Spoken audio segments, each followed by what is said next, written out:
My second year working with Contamination. I do all the art for it. I created posters. I did all the ads. There's bus ads. There's big 7-foot, posters out there. And it's great. I love working with Dave and Sue, and I'll be back again next year, doing it again.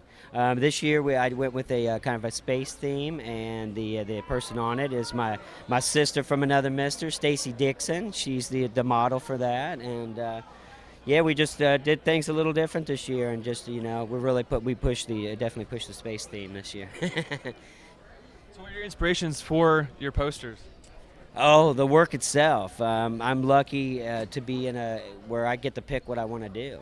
And I'm lucky that when people come to me to hire me to do something, it's usually something cool. My last big one was, doing the Suspiria Cannibal Holocaust House by the Cemetery Demons.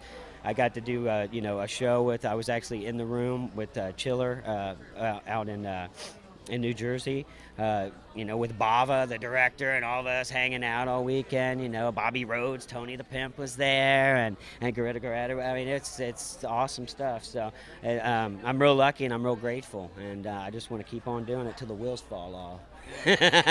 Any role that stands out to you as being your favorite or interesting? A couple. There's The Hills of Eyes, of course. I love playing the character Pluto, because he was a character that had such dichotomy, huge range of emotion between being this little gentle kid to this vicious, crazed man. The other movie is called Monster Man, and it's a hard to find video, but it's out there. Hurry! I thought you were dead. So glad you're here. Hurry! Out there! He's in there, of course. Move, you dumbass, move! That character, I love the mannerisms of the character and the way he spoke. That's how he spoke, and it's really good. And the way he walked is really jacked up. So it was fun. It was a fun character. I think you'll probably be in Tron 3, or was it interesting shooting those extra scenes for like the DVD? There's some scenes that you were in. Yeah, it was. I mean, look, I wanted to be in Tron 2. I was a big part in Tron 1, and the dickheads didn't hire me. I was pissed off. But they did call me to do this legacy thing, and I went, whoa, holy cow. Okay, now you guys are wising up. And I just hope it does lead to something. Actors keep saying, look, I love making theater, and I love doing the small films that I'm doing and I'm directing right now. But it's like playing in the big leagues. You'd rather be playing in the big leagues, and I do want to be doing Tron 3 real bad. I mean, I'm supposed to be cooler than that and say, I don't care, but I care. I'd really love to do it. What about you? Sign me up, Tron. Good to have you back, Ram.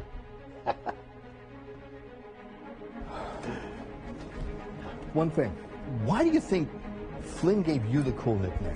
Any good memories, like anything that stands out to you filming during it? We had a really good crew, but Caitlin McIntosh, the lead actress, she was just, you don't expect someone who's that attractive to be such a goofball, and she is. She's a complete cut-up. And there was one day we were shooting in a restaurant in St. Charles, and we all got a little loopy and tired, and we were all pretending to be dinosaurs with little short forelegs, and that turned into one of the most ridiculous lunches, and we laughed so hard. I don't think we even ate our lunches. We were laughing so hard. But eating lunch with Caitlin and cutting up, and we had a couple of good days doing stunts. We had a couple of days doing stunt scenes where some of the actors had to leave early, so we got stand-ins for them. And this is a little known fact that this happened on the film, but we had some African-American actors who had to leave early, so we took other guys from the crew and ended up painting their faces dark and painting their hands dark, and it's not something that we promote a whole lot because we didn't want to get in trouble or offend anybody. But honestly, that was for the wide shots. For the close-ups, it was the actors, but for the wide shots where we'd lost the guys, we had to have somebody in there. But yeah, so we had actors in blackface, but we don't talk about that very much. So the character was one of those opportunities where you can really go big, over the top, and really succeed, because the true Doctor Doom, the true spirit of Doctor Doom, needs to be the most evil, the most powerful, the most self-aggrandizing, and I was up to the task. So it was a grueling experience being in the suit because it was made out of a very hard plastic. It cut into my body. It left me some scars, but it was rewarding nonetheless. The biggest challenge for wearing a suit and a mask for Dr. Doom was how would I get across my expression as an actor. I relied much more on physicality, on gestures, hand gestures, body gestures, whether it be frustration or anger or joy, and the vocal characterizations too. So I had to work much harder on that to really make sure that came across, almost like I was in a giant puppet suit, you know. How could I make this believable? And yet it came across. We have to get to the top floor and establish a signal. The building is crawling with men who shoot lightning from their hands. Ah! And you want me to just walk into the lion's den? It is unlikely you will survive. You know what I am and what I'm capable of.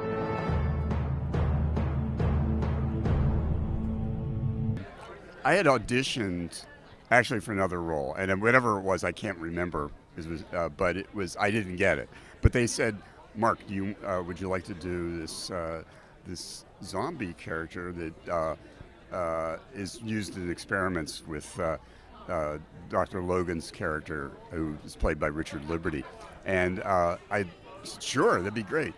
And the first thing I had to do, I had to go to Tom Savini's studio about a month or so before, and he took a plaster cast of my face. I remember that was really comfortable. And made a latex mask, and he took my teeth. And I remember he had trouble pulling them out, and I thought he was going to just pull my whole mouth out, all my teeth out. And he made dentures for me. And I worked my character, Beef Treats. I worked on the reason it's called Beef Treats is Dr. Logan, Richard Liberty, was trying to wean me off of human flesh onto beef. It didn't work, but, and I still eat humans. And I shot, like the first day of shooting was the first day I shot too.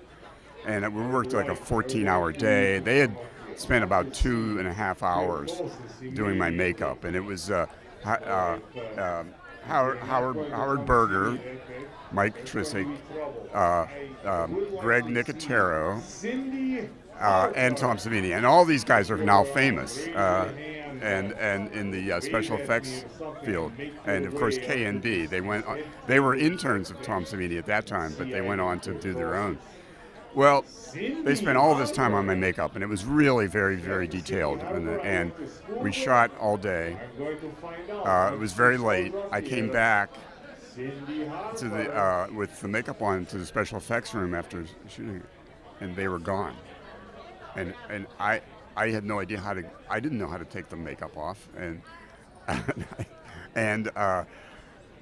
I had to drive home and with this as a zombie and sleep as a zombie. So I lived a zombie for 24 hours. I'm sure the toll booth operator was a little disturbed at seeing a zombie driving. But I'm sure they're used to that, zombie driving. Yeah, I'm sure. It's in Pittsburgh area. And George Romero after that made a rule that somebody has to stay until shooting is completed of the day. So. And then also your role in Creepshow you were talking about earlier. Yeah. I worked on the whole film. In the last segment, with E.G. Marshall and the roaches, they're creeping up on you, and I was Carl Reynolds on the phone, and E.G. Marshall. The phone rings. He says, "It better be you, Reynolds," because I was the superintendent of the building, but I'm on vacation. And I said, "It's Carl Reynolds, sir. I'm on vacation in Florida in Disney World." And he's admonished. He's saying, Reynolds? You like your job, Reynolds? You know, and he's admonishing me. Yeah. So that was the character I did. And when I met E.G. Marshall, George introduced us, and he had the white suit on that he has in that, and he had rubber gloves, latex gloves, surgical gloves, and I put out my hand, and he said, he backed off, and he said, I'm sterile, and I said, oh, perhaps you can adopt, and George Romero's face just dropped, like insulted our star, but it. And you know the answer to the debunking of the roaches in Carnegie Mellon we were talking about earlier about. Yeah, there were no roaches at Carnegie Mellon. Dudes, though the rumor is that the roaches were in a suburban soundstage. They were used there, and that's where they were kept. Any roaches that you see at Carnegie Mellon have gotten there by other means.